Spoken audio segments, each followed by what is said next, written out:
era de los tanques. Capítulo 1. Hierro. Hierro por todas partes. 19 de noviembre de 1917, en los alrededores de la ciudad francesa de Cambrai. En el más absoluto de los secretos, el ejército británico ha conseguido reunir aquí una escuadra de 378 tanques. La primera gran batalla de la historia de los blindados está a punto de comenzar. Una cuestión nos inquietaba por encima de todo. ¿Sospecharán algo los alemanes? 48 horas antes habían capturado a 3 de los nuestros. ¿Habrían descubierto nuestro secreto? El teniente Basil Enríquez comanda un escuadrón. Su misión consiste en guiar a pie a los tanques a la guerra. Está previsto que a la mañana siguiente, este escuadrón y los demás tanques británicos abran una brecha en la línea del frente alemán para asestar un golpe rápido y definitivo y terminar con la guerra.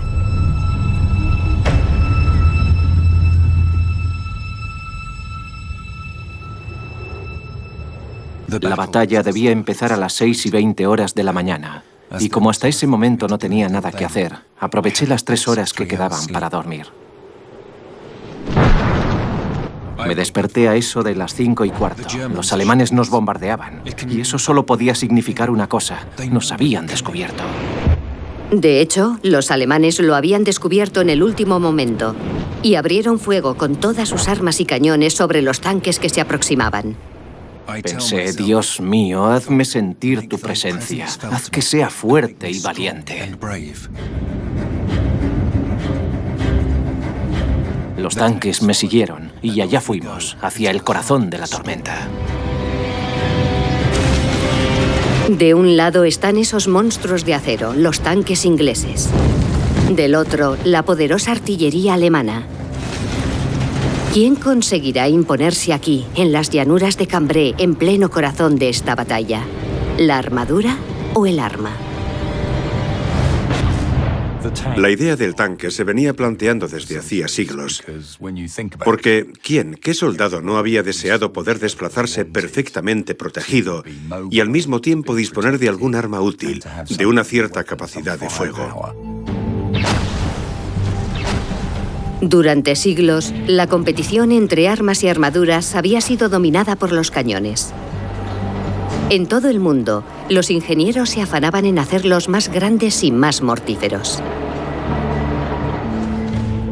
En 1903, un joven ingeniero austríaco se alistó en el ejército de su país con ese mismo objetivo. Y llegó el día en que descubrió lo que eran capaces de hacer los cañones modernos. Hoy he sido testigo por primera vez de lo que nuestras armas más modernas son capaces de hacer. Me he quedado sin aliento.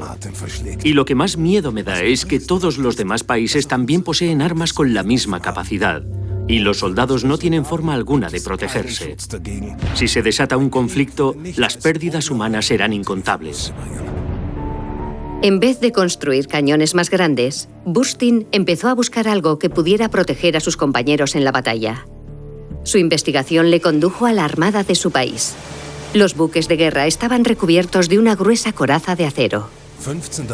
15 de marzo de 1903. Estoy en cubierta, mirando cómo los barcos torpederos surcan las olas como si fueran delfines. Me he quedado fascinado con esos barcos de guerra. En medio de un viaje tan animoso, de pronto a mí, a este marinero de agua dulce, se le ocurrió que quizá en tierra pudiéramos acercarnos al enemigo igual de bien protegidos. La idea de Burstin era construir una nave terrestre acorazada, una especie de barco torpedero que se pudiera llevar por tierra firme. Pero ¿cómo se podría impulsar a un vehículo semejante? En la mar, los torpederos eran propulsados por gigantescos motores de vapor, demasiado voluminosos para su uso en tierra. En su lugar, Burstin optó por una alternativa mucho más reducida, el motor de combustión interna. Los automóviles impulsados por ese tipo de motor llevaban ya una década rodando, pero todavía no se habían extendido. Para aprender más sobre el nuevo motor, en 1905, Burstin visitó el Auto Show de Viena. Estoy emocionado con lo que he visto. Ahí estaba, en el stand de Daimler, un coche acorazado. Ese es mi barco torpedero terrestre. Pero entonces me di cuenta de otro problema. Como cualquier otro automóvil, se desplaza sobre 4 finas ruedas. Como el resto de los automóviles, estos nuevos vehículos acorazados tenían que moverse sobre caminos pavimentados o correr el riesgo de quedar atrapados en la tierra.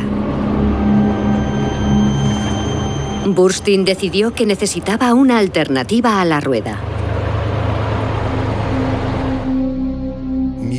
Imagino algo así como una cadena de planchas metálicas, unidas por articulaciones, y que forme un bucle alrededor de las ruedas. Eso apoyará sobre más puntos el peso del vehículo, especialmente si pongo más de 2 ruedas en cada lado. Bautizaré a mi diseño con el nombre de Motorgeschütz. Como arma principal, le pondré una torreta giratoria, como las que he visto en los barcos de guerra. Eso permitirá que mi Motorgeschütz pueda dirigirse en una dirección y disparar hacia otra. Lo acorazaré con gruesas planchas de acero. Y para que sea capaz de superar cráteres y trincheras, le diseñaré unos brazos extensibles en el frente y la trasera. Günther Burstyn empleó 8 años en perfeccionar su diseño y lo presentó ante el Ministerio de Guerra austríaco en 1911. Mi diseño ha sido rechazado. Nadie me escucha, por mucho que les alerte de los graves peligros en una guerra futura. He decidido llevar mi invención a Alemania. Seguro que allí son gente de mente más abierta y apreciarán mi Motorgeschütz. En realidad, al mismo tiempo, en distintos países ya se estaban desarrollando ideas parecidas. Pero el problema era que en aquel momento los militares no veían la necesidad de un arma de ese tipo. En Berlín también me lo han rechazado. Y yo no dispongo de los medios para construir el Motorgeschütz por mi cuenta. Así que tendré que abandonar mis planos y guardarlos en el último cajón de mi mesa.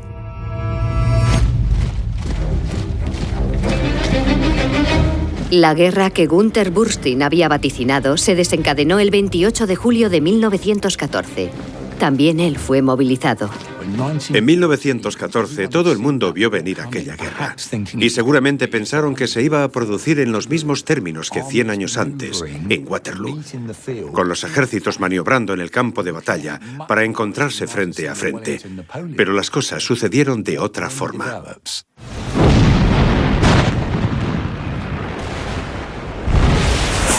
$4 millones de soldados convergieron en los campos de batalla de Europa en 1914.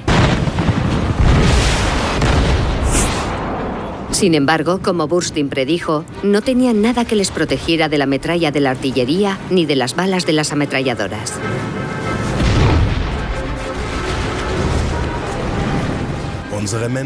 Nuestros hombres mueren incluso antes de haberse acercado al enemigo.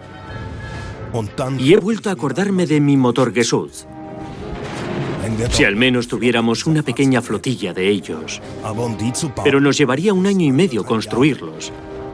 Y para entonces, sostenía mi comandante, habremos vuelto a casa victoriosos.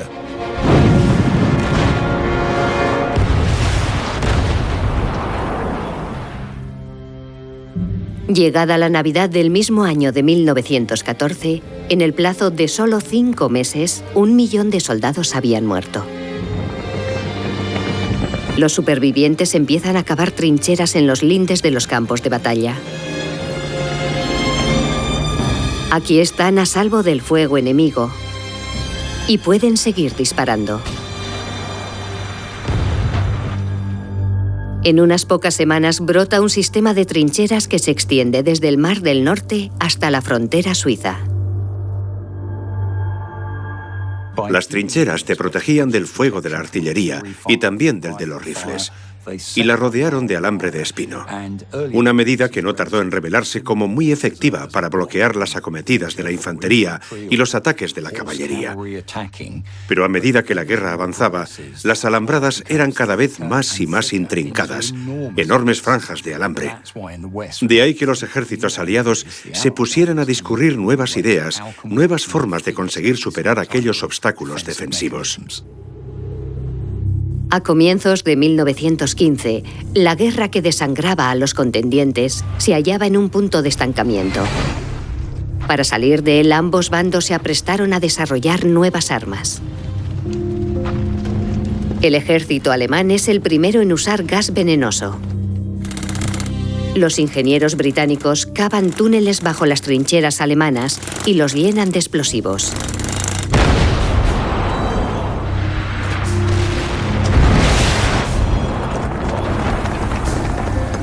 Y un oficial francés retoma la idea de Günther Burstin de un vehículo de combate acorazado, el tanque. Jean-Baptiste Eugène Estienne manda la mejor unidad de artillería de Francia. Sus cañones son muy efectivos, pero solo a corta distancia.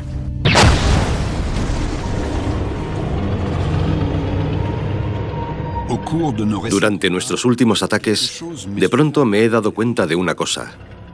Esta guerra la ganará el primer país que consiga desarrollar con éxito un vehículo capaz de transportar con rapidez un cañón por encima de cualquier tipo de terreno. El plan de Estienne consistía en acercar sus cañones tanto como fuera necesario para abrir fuego sobre las trincheras enemigas. Pero sus cañones eran muy pesados y se quedaban atascados. Estienne quería rodearlos de una coraza y dotarlos de cadenas y de un motor con potencia suficiente como para moverlos. Pero como antes le había ocurrido a Burstin, su idea es rechazada. Nuestros generales no creen que sea factible. Creen que sería demasiado pesado y que ningún motor sería capaz de moverlo. Ya he desistido de que el ejército me dé otra cosa o acepte cualquier sugerencia.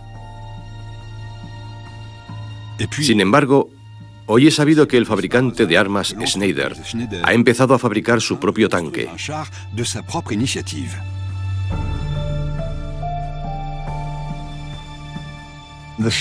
De hecho, el tanque de Schneider fue promovido inicialmente por uno de sus trabajadores, un ingeniero de la firma a quien un amigo militar le había relatado cómo se habían desarrollado las primeras batallas y conocía que en Schneider estaban desarrollando unos vehículos con orugas para ayudar a remolcar las piezas de artillería.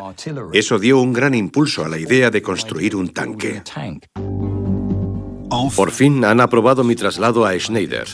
Seré el intermediario y colaboraré con ellos en el desarrollo de este nuevo vehículo. Estamos progresando mucho.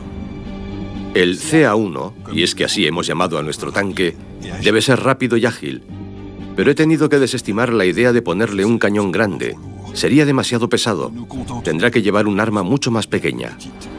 Estienne cambia el objetivo del tanque. Ahora su misión será abrirse camino a través de los intrincados obstáculos de alambre de espino. Presenta el diseño a sus superiores y el ejército francés le encarga la construcción de 400 unidades.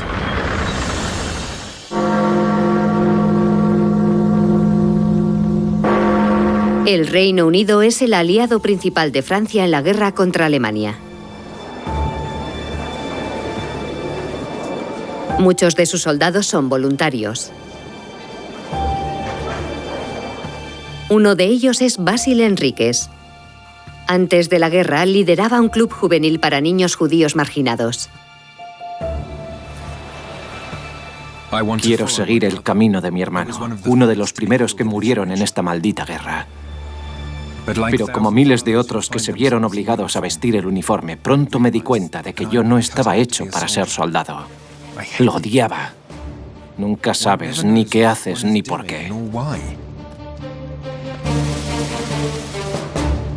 Hoy mi comandante me ha dicho que he sido seleccionado para ser trasladado a otra unidad. Parece que mi carrera militar ha terminado cuando apenas había comenzado. Pero las órdenes de Enríquez no decían a qué clase de unidad iba a ser destinado. solo que se llamaba Cuerpo de Artillería Pesada. Me presenté ante el coronel al mando de la unidad. Se mostraba muy reservado sobre su naturaleza. ¿Sabe usted algo de vehículos a motor?, me preguntó. Absolutamente nada, señor, le contesté. Me miró de arriba abajo y dijo: si después de 15 días sigue siendo absolutamente inútil, será devuelto a su unidad. Desde principios de 1915, los ingenieros británicos habían trabajado en secreto en el desarrollo de un vehículo oruga con el que abrirse camino a través de las trincheras alemanas.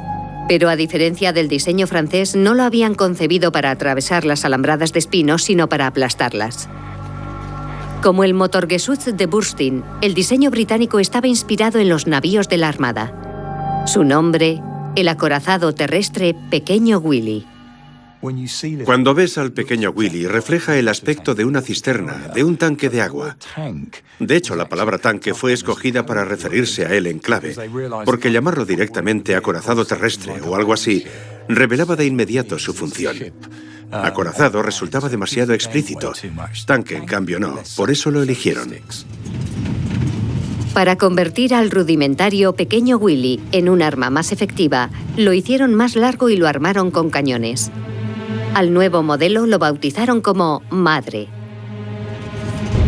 El 15 de mayo de 1916, a Enríquez y al resto de sus compañeros del Cuerpo de Artillería Pesada les despierta un ruido de motores en el exterior de sus cuarteles.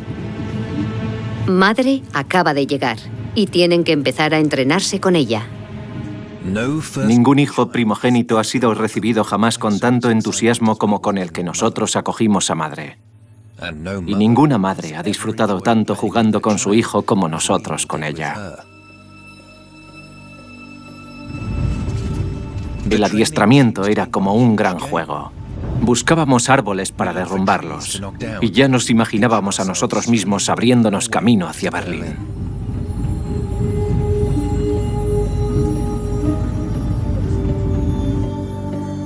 Trabajando con los tanques, Enríquez por fin descubre una ocupación militar que le entretiene y en la que además es bueno. Poco después es ascendido a comandante de tanques.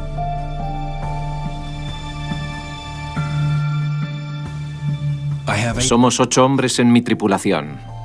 Yo mismo, el conductor, 4 artilleros encargados de las armas y 2 más para cambiar las marchas. Su objetivo es alcanzar las trincheras alemanas y, lo que es más importante, destruirlas. Y para averiguar qué armas son más efectivas, el ejército prueba 2 diseños de tanques diferentes. El mío es un tanque hembra, lo que significa que está armado con 2 ametralladoras por cada lado.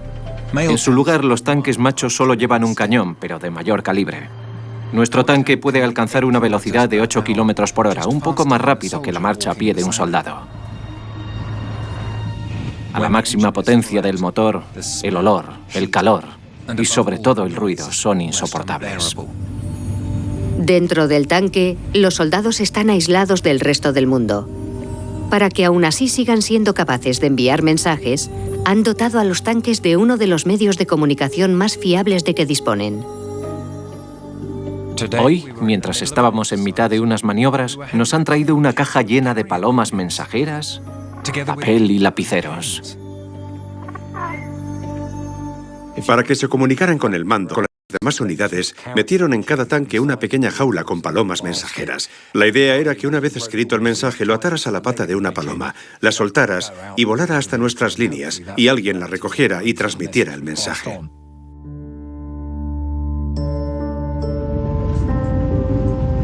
En junio de 1916, el comandante de tanques francés Estienne visita el Cuerpo de Artillería Pesada.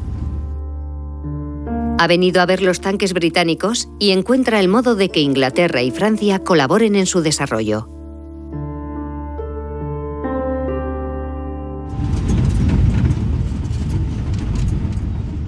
Estos son los tanques, como los llaman los británicos.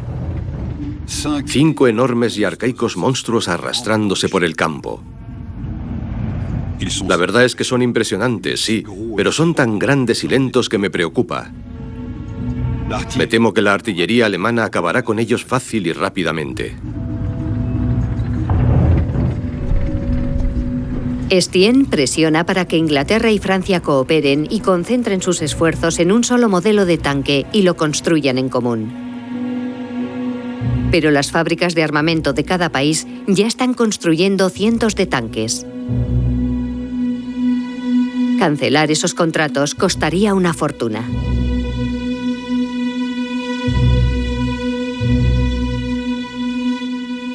Construir tanques en la Primera Guerra Mundial constituye un problema por un montón de razones.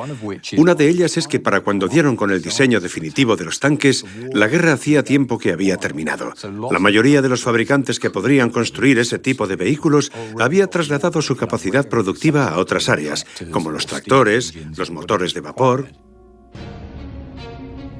No habrá ningún programa común de construcción de tanques. Los británicos prefieren enviar por su cuenta a la guerra los pocos tanques de que disponen. ¡Qué error! Y además, ¿qué clase de nombre es tanque? A mí me suena a letrina. La próxima vez que alguien me caliente la cabeza con los tanques le diré: ah, sí, ya entiendo, se refiere a los tanques sépticos. Su misión ha fracasado y Estienne regresa a Francia. Pero una vez allí recibe la primera remesa de tanques Schneider CA1. Ahora, por fin puede empezar a preparar a los hombres que necesita para sus propios tanques. Nuestra tropa de tanques tiene que ser una unidad de élite. Al verdadero tanquista se le nota de inmediato. Deportista, camina con seguridad, lleva el cabello corto, la barba afeitada y tiene pasión por el ejército. Pero un día Estienne descubre que el ejército francés ha encargado la construcción de un segundo modelo de tanque.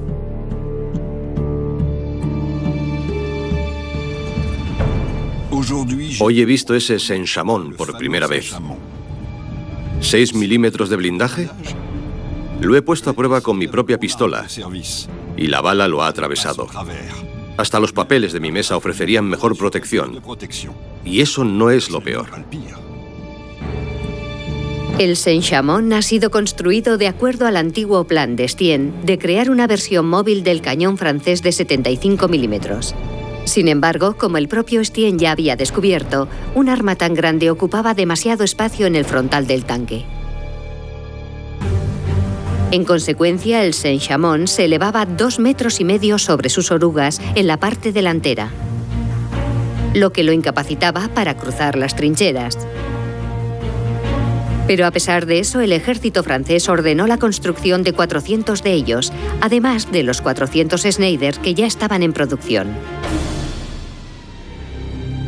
Para agosto de 1916, el Cuerpo de Artillería Pesada de Inglaterra ya ha recibido sus primeros 50 tanques. Basil Enríquez y los demás tripulantes reciben la orden de trasladarse al frente. Les dije a mis hombres que nuestro tanque cruzaría de costa a costa. Los tanquistas somos gente muy orgullosa y rivalizamos con las tripulaciones de otros tanques. Esta sana competitividad nos guiará a través de Francia. Los tanques son transportados al frente en secreto. Han planeado que su primera aparición sea una desagradable sorpresa para los alemanes. Estamos muy emocionados y no sentimos ningún miedo. Hemos pasado el día poniendo a punto los motores antes de arrancar hacia nuestras posiciones tras la línea de combate. Miles de soldados corren hacia nosotros. Parece que les levantamos la moral a nuestro paso. La noche es clara y por primera vez podemos ver el campo de batalla de Somme.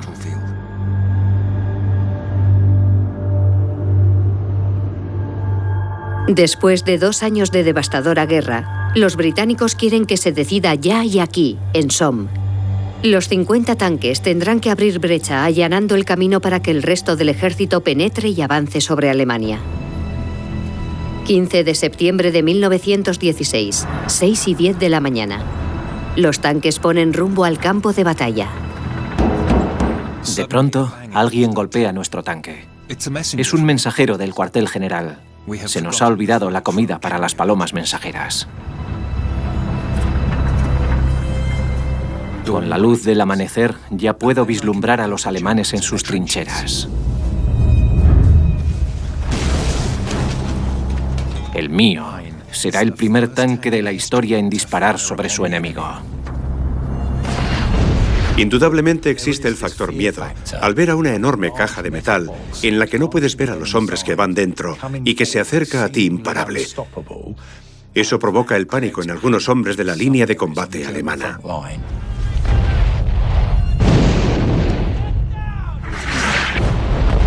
Los alemanes abrieron fuego sobre nosotros con toda su fuerza. Mis artilleros respondieron al fuego matando a unos 20 enemigos. Y de pronto se paró el tiroteo. Me giré sorprendido y vi a mis artilleros en el suelo. Las balas habían atravesado el tanque porque los paneles laterales no estaban reforzados a prueba de balas.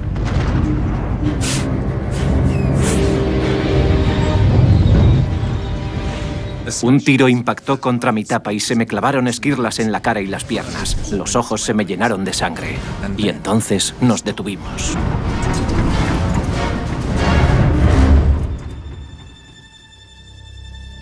Pasadas las 8 de la mañana, tras 2 horas de combate, las palomas mensajeras empezaban a llegar con noticias al cuartel general británico. Atascados con problemas de motor a un lado del camino. Envíenos a un mecánico. Ahora estamos a salvo, pero no podemos movernos. Necesitamos una nueva oruga en un lado. El tanque se ha incendiado. Tengo un balazo en la rodilla y mi compañero está gravemente herido.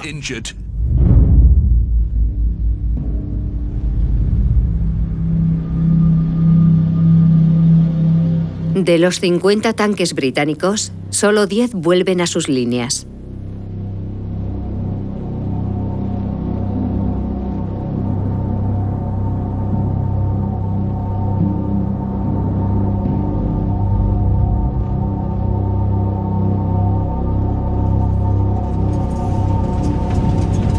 Uno de ellos es el tanque de Basile Enríquez. Él y sus 7 hombres, todos están gravemente heridos. La tensión nerviosa era horrible. El comandante de uno de los tanques se volvió loco y empezó a disparar a su motor para que fuera más rápido. Otro se voló la cabeza porque pensaba que había fallado. Otros 2, incluido yo mismo, sufrimos lo que supongo que era una crisis nerviosa. Si tan solo hubiésemos podido hacer un reconocimiento, si hubiéramos practicado alguna vez en un terreno que se pareciera a Somme, esta batalla podía haber sido una victoria maravillosa. Ahora, el secreto había quedado revelado. Los periódicos británicos recogieron el estreno de los tanques. Y a pesar de las bajas, lo presentaron como una extraordinaria victoria de los tanques británicos. Los tanques se convirtieron en una herramienta de propaganda inmediatamente después de su primera entrada en acción. Avispados hombres de negocios aprovechan la oportunidad y empiezan a fabricar bolsos tanque, teteras tanque, tabaqueras tanque y tanques de juguete para niños. La fiebre del tanque se desata e incluso se convierte en la estrella de un ballet en Londres.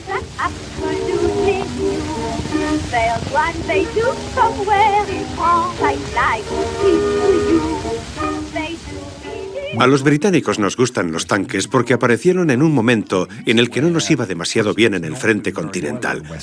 Aquel verano nos habían infligido un enorme número de bajas y además Alemania había utilizado por vez primera gas venenoso. También fue la primera en usar cepelines, la primera en lanzar misiones de bombardeo sobre Londres. O sea que parecía que habían conseguido la supremacía tecnológica sobre Gran Bretaña. Pero cuando el tanque entró en escena, parecía que habíamos recuperado la ventaja y que les habíamos adelantado un poco. En el campo de batalla de Somme quedaron abandonados algunos tanques.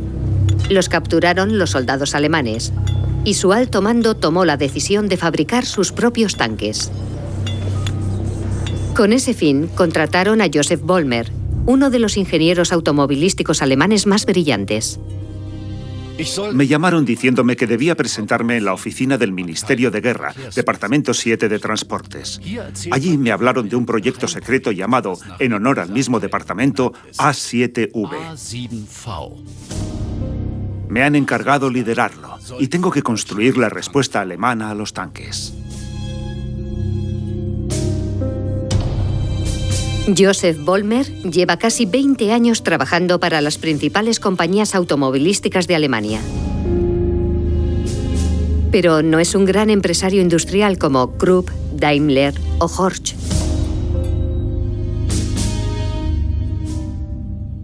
Los responsables de los principales fabricantes de automóviles, Audi, Opel, Daimler y Benz, todos me habían propuesto a mí, y yo acepté. Subrayé brevemente los recursos que un proyecto así necesitaría, y me prometieron que tendría todo lo que me hiciera falta. Solo después de dar el sí, Vollmer descubre por qué ha sido elegido por los mayores fabricantes automovilísticos alemanes. Todos creen que va a ser imposible alcanzar al programa de tanques británico. Joseph Vollmer es una solución de compromiso. Y le encargan la construcción de 200 tanques para empezar.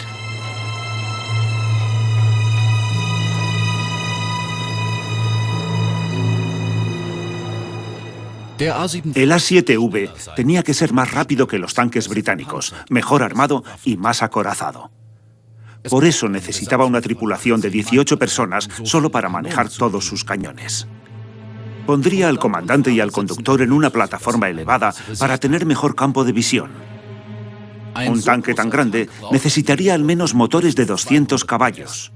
Pero sin saber por qué todas mis peticiones eran rechazadas, a pesar de que el ejército me había prometido lo contrario. Pero Vollmer es un hombre muy pragmático y rebusca en la chatarra intentando encontrar las piezas que necesita para construir su prototipo de tanque. Pero la tarea es realmente difícil. Una de las razones es que la Marina Real Británica ha decretado el bloqueo marítimo contra Alemania. Las materias primas escasean y la industria está paralizada. Pero Vollmer consigue lo que parecía casi imposible. Construye un prototipo del tanque AV7, el primer tanque alemán de la historia, y se lo presenta al alto mando alemán. Me dirijo a Mainz con un nudo en el estómago.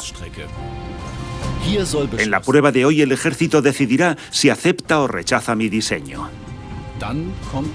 Mi A7V se somete a una dura prueba y la supera brillantemente.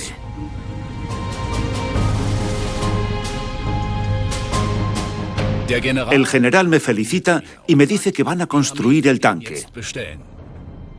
¿Cuántos?, le pregunto. Y él me contesta, 10, porque no hay acero suficiente para construir más. Eso no será suficiente para ganar la guerra, le digo. Y él tan solo se encoge de hombros.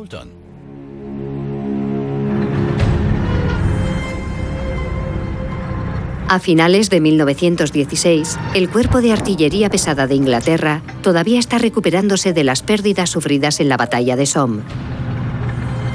Para recuperarse, las fábricas de armamento inglesas no dejan de fabricar nuevos blindados. Puesto que los tanques no son ya un secreto, el Cuerpo de Artillería Pesada es renombrado como Cuerpo de Tanques. Se le asigna un nuevo cuartel general y un nuevo jefe. J.F.C. Fuller se ha labrado una reputación como uno de los mejores organizadores del ejército británico. El 16 de diciembre de 1916 llega al cuartel general del Cuerpo de Tanques. En el castillo hace un frío helador. Me he encontrado a nuestro comandante en jefe delante de una chimenea. Me ha dicho que esto demuestra lo difícil que nos resulta aunar esfuerzos. Aquí todo es tan nuevo que uno no sabe hacia dónde tirar. Esto es lo que quiero que haga. Instaure la disciplina y el espíritu de equipo entre nuestros hombres. Solo así conseguiremos ofrecer un espectáculo grandioso. Para Fuller, esta misión es la ocasión de poner en práctica sus ideas sobre la guerra moderna. Pero cuando pasa revista por primera vez a sus efectivos, se encuentra con un grupo de hombres indisciplinados. Cómo aborrezco el desorden y la anarquía. Y eso es exactamente lo que me he encontrado aquí. Estos hombres tienen que ser debidamente alojados, vestidos y alimentados. Hay que bañarlos, restregarlos y limpiarlos. Y solo entonces podré empezar a trabajar con ellos. Fuller ofreció a sus hombres lo que él había perseguido durante tanto tiempo: un propósito claro para ellos mismos y para sus tanques. Pronto empezó a tratar a sus efectivos y a sus tanques como a sus propios hijos. El problema ahora es que fuera de nuestro cuerpo nadie comprende la naturaleza de los tanques ni su funcionamiento. Tengo un plan, pero antes de que lo tenga preparado, el alto mando me obliga a enviar mis tanques a batallas inútiles, separados en pequeños grupos y en terrenos poco favorables. Me he disculpado por ello ante mis hombres y les he prometido que sus días de gloria llegarán muy pronto. Pero entre tanto, solo les queda cumplir con su obligación. En la primavera de 1917, el comandante francés de tanques Estienne recibe la orden de preparar los tanques para su primera batalla. Se supone que iba a tener 800 tanques a su disposición, pero solo le han asignado menos de la mitad. Estienne preferiría esperar un poco a que su unidad estuviera a plena capacidad operativa, pero el alto mando decide no esperar. Nuestros mandos nos dan sagrados estandartes, nos ofrecen discursos grandilocuentes, pero no nos ofrecen una verdadera oportunidad. Éramos demasiado pocos y, lo que es peor, los alemanes sabían que veníamos. Su artillería destruyó la mitad de mis tanques en un solo día. Las cosas fueron tan mal que muchos soldados se negaron a continuar con el ataque porque no querían morir inútilmente. Después de los fracasos del Saint-Chamond y del tanque Schneider, Estienne acepta que todavía no están suficientemente preparados y recurre a Louis Renault, quien estaba trabajando en el desarrollo de un tanque pequeño. La idea de Estienne ahora era utilizar tanques más pequeños, pero en mayores cantidades. Renault y yo nos entendemos perfectamente. Él comprende exactamente lo que yo quiero de mis tanques, y sus primeros bosquejos ya son brillantes. El Renault FT es radicalmente diferente a todos los demás diseños de la época. Es mucho más pequeño. Solo hacen falta 2 hombres para manejarlo, un conductor y un artillero. Su pequeño tamaño le permite moverse con más rapidez que cualquier otro tanque. Sin embargo, su innovación más relevante está copiada directamente del Motorgeschoss de Burstin. El FT posee una torreta de disparo giratoria. Puede disparar en cualquier dirección mientras se desplaza. He presentado los planos al alto mando y la construcción se ha aprobado sin objeciones. Estoy seguro de que a ello ha colaborado en gran medida el hecho de que Renault, como buen patriota, ha renunciado a sacar beneficio alguno del encargo. Pero Renault también es un hábil hombre de negocios. En la primavera de 1917, los Estados Unidos de Norteamérica se suman a la guerra contra Alemania. De inmediato, Renault les ofrece la licencia para construir su propia réplica del Renault FT. Cuando vende su licencia y su tanque a un ejército extranjero, se siente libre para obtener un beneficio económico. Y es que parecía antipatriótico sacar provecho del diseño y la venta de su tanque FT-17 al gobierno de su propio país en tiempos de guerra. Pero los norteamericanos pueden pagar. El gobierno americano acepta el trato y ordena la construcción de 4.400 tanques Renault FT y moviliza a su ejército. Pero todavía pasarán 6 meses hasta que pueda trasladar a Francia un número de efectivos tan grande como para marcar la diferencia. JFC Fuller, jefe del Cuerpo de Tanques de Inglaterra, planea la próxima batalla sin la ayuda de los norteamericanos. Tenemos una guerra que ganar. Y yo ya tengo listo mi plan de batalla. El lugar será Cambrai, de eso estoy seguro. Será aquí donde quebraremos las líneas alemanas. Abriremos una brecha tan grande que el resto de nuestro ejército podrá penetrar por ella y terminar con esta maldita guerra.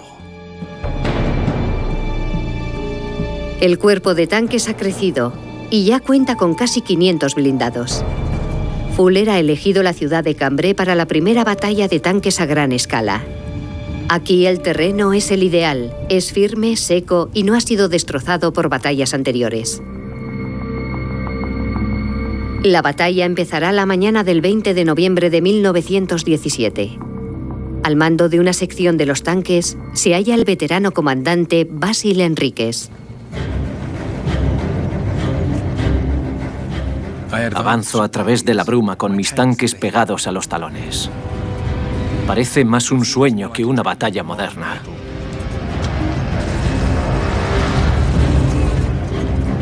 Los tanques británicos toman las primeras filas de trincheras alemanas y continúan avanzando. A nuestro paso, los alemanes se rinden. Lo hemos conseguido. Hemos abierto brecha. Ahora solo tenemos que esperar a que venga la caballería a terminar lo que hemos empezado.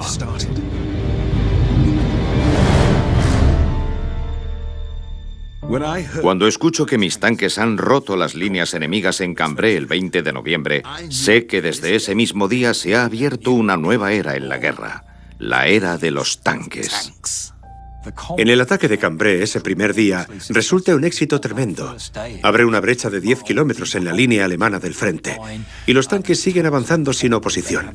El problema es que los sistemas de comunicación todavía no son muy buenos y la caballería no recibe la noticia del éxito de los tanques hasta las 3 de la tarde de ese mismo día. Y siendo noviembre, empieza a oscurecer a las 4 de la tarde. Así que la caballería no acude a transformar ese éxito en victoria. Los tanquistas británicos habían empezado a celebrar su victoria cuando el contraataque alemán los sorprende en campo abierto. Sin la ayuda de la caballería, con el combustible casi agotado, los tanques se convierten en presa fácil. 179 de ellos son destruidos por la artillería alemana. Y muchos otros son capturados y puestos al servicio del lado alemán. Al final, la batalla de Cambrai resulta un fracaso, pero los tanques han demostrado todo su potencial. De la misma manera que tras la batalla de Somme, la prensa británica proclama una victoria rotunda para los tanques, una victoria que nunca ocurrió.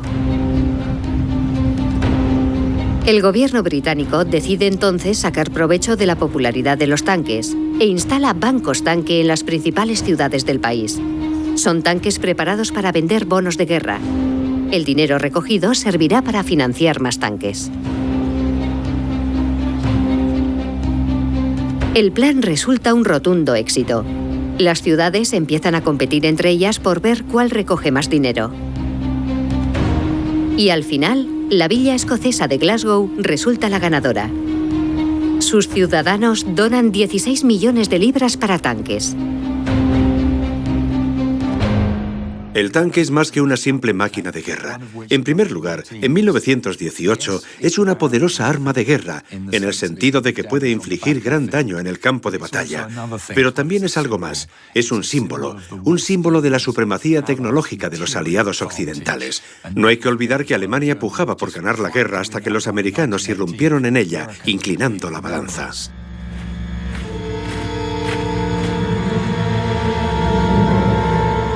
En enero de 1919, el constructor de tanques alemán Joseph Vollmer es convocado de nuevo a las oficinas del Ministerio de la Guerra.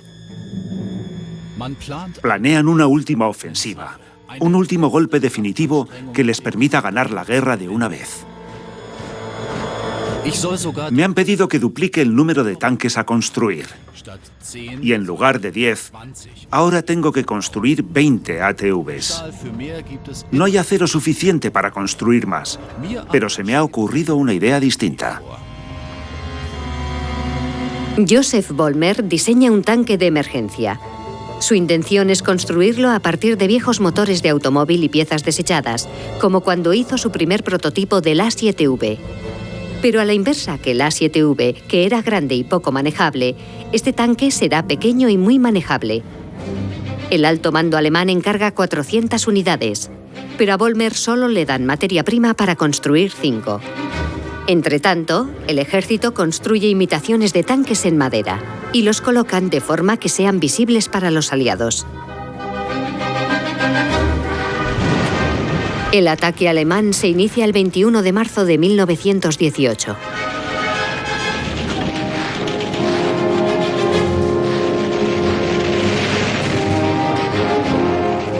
De pronto se propaga el rumor de que los alemanes tienen tanques. En algunos sectores incluso hay soldados que afirman que los han visto acercarse. Algunos de los nuestros abandonan sus puestos y rompen las líneas. La infantería británica no puede ofrecer más resistencia que la alemana a un eventual ataque de tanques, ya sea imaginario o real.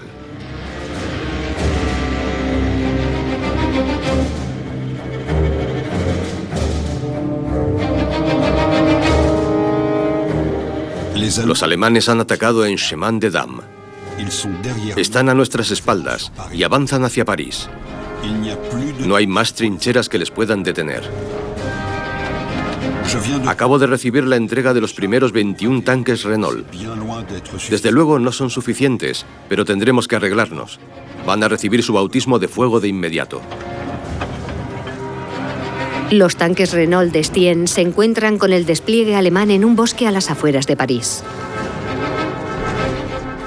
Los alemanes avanzan en campo abierto. Mis Renault caen sobre ellos como una avalancha. Zigzagueando sobre el terreno, los envían a todos al infierno.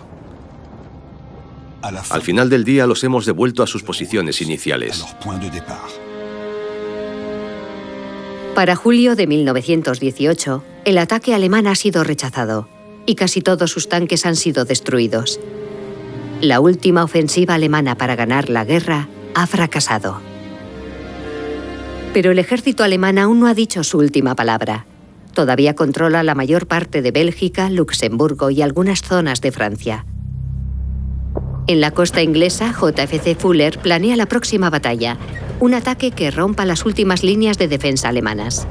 Para ello, el cuerpo de tanques moviliza 580 blindados, y esta vez cuentan con 50.000 soldados británicos, franceses y norteamericanos que les seguirán, y el apoyo de los aviones y la artillería.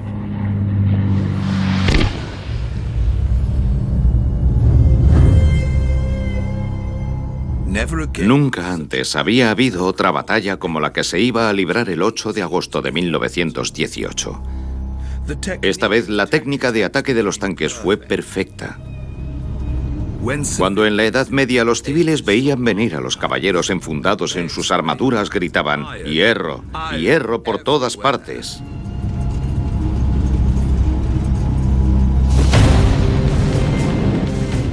De la misma manera, ahora el hierro convertido en tanque estaba aplastando el espíritu de lucha de nuestros enemigos. Los había despojado de todo su arrojo. Porque, ¿qué podía hacer un soldado vestido con su casaca de lana contra otro acorazado con acero antibalas?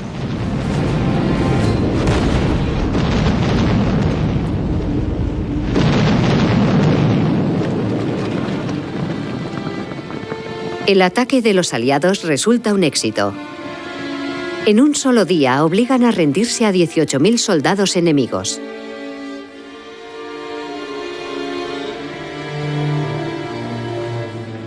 En muchos relatos del final de 1918 se cuenta que la aparición del tanque tuvo un efecto devastador en la moral de las tropas alemanas.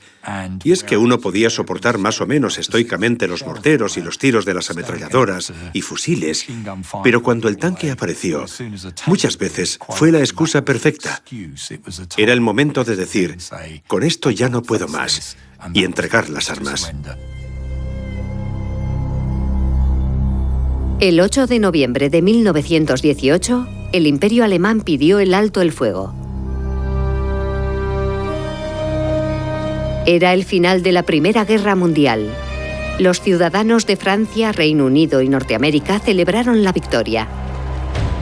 Pero en otra parte del mundo había surgido otro conflicto, Durante la guerra, Gran Bretaña había sido aliada del Imperio ruso.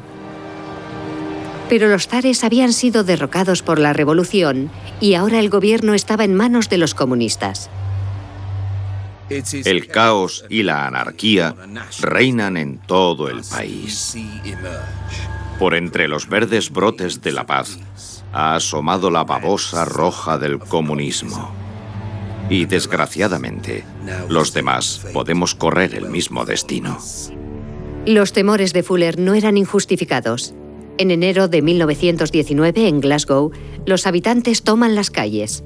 Ahora que la guerra ha terminado, reclaman subida de salarios y la reducción de la jornada laboral. El secretario de Estado para Escocia dice que sería un error comparar la situación en Glasgow con una huelga general. Es la semilla de un nuevo levantamiento comunista y debe ser considerada y tratada como tal. A mis tanques les toca desempeñar un nuevo papel y no me cabe duda de que resultarán eficaces en su nuevo cometido. Después de que los tanques estuvieran allí recaudando dinero, volvieron a enviar más tanques a Glasgow, pero esta vez de servicio, por si fueran necesarios para reprimir a la población civil. Estos tanques salieron de la estación y atravesaron la ciudad en un desfile hasta el mercado, que se convirtió en el tancódromo, el lugar de acuartelamiento. Era una forma de amenazar a la población con sus consecuencias, un uso intimidatorio del tanque en un contexto civil. Delante de los tanques, los habitantes de Glasgow gritaban que ellos también los habían pagado. El arma milagrosa que había ganado la guerra se había convertido en una herramienta de opresión. Glasgow marca el primer enfrentamiento entre los civiles y los tanques, pero no será el último.